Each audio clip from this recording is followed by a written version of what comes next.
This is Congressman Steve Womack with comment from the Capitol. Not much to report this week in Washington as Congress begins the difficult task of marking up bills in committee that will result in a reconciliation package extending the 2017 Tax Cuts and Jobs Act, boosting the nation's military, unleashing American energy production, and strengthening our nation's borders. Remember, we've already voted on budget resolutions, both in the House and Senate, that have us where we are today. I said then, and I'll say again, passing those resolutions was the easy part, though the margins were still pretty thin. The hard part is just now beginning.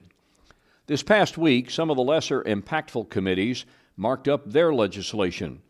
Judiciary, Armed Services, Homeland Security, Education and Workforce, Oversight and Government Reform, Transportation and Infrastructure, and Financial Services. Some of these were tasked with cuts. Others will reflect increases in spending, like Homeland Security and the Armed Services. Washington is holding its collective breath, however, pending the work of two major committees yet to mark up: Ways and Means, which writes the tax bill, and Energy and Commerce, with Medicaid in its portfolio. Both go next week. All eyes will be on those outcomes.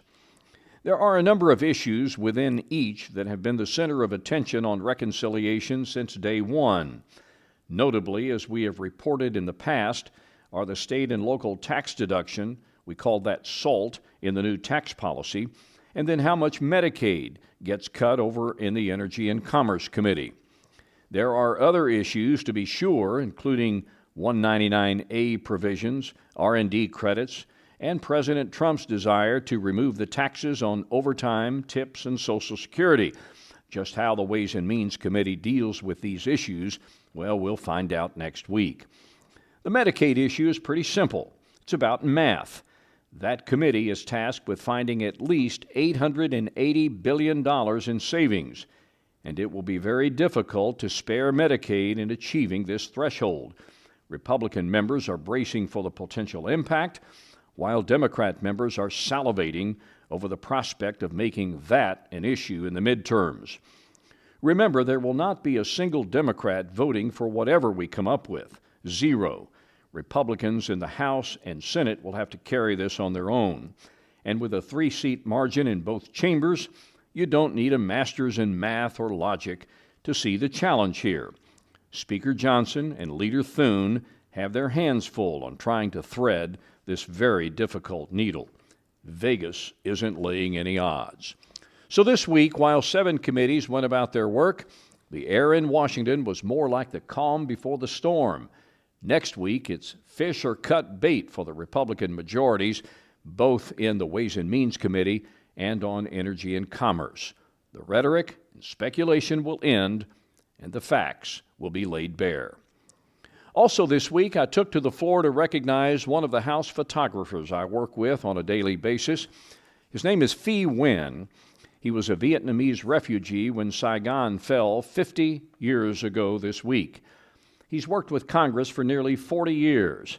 His family's story, last airplane out of Saigon on April 28, 1975, and his adventure settling in his new home, America, was worth acknowledging on the 50th anniversary of the fall of Saigon. If you get my newsletter, you can click on the tribute there. It was also a busy week with visitors in Washington. The state chamber, insurance professionals, and the electric co-ops all came to town to see their senators and representatives, fly-ins we always enjoy. So safe travels to all. Lastly, let me say we're in the month of May. We've not seen the president's budget, and our Appropriations Committee has not started the process for FY26. We are on the clock and likely to run out of time to get a product ready for the beginning of the new fiscal year when October 1st rolls around. Another CR would represent a major failure, in my strong opinion, and is unacceptable. As always, I invite your views. This is Congressman Steve Womack with comment from the Capitol.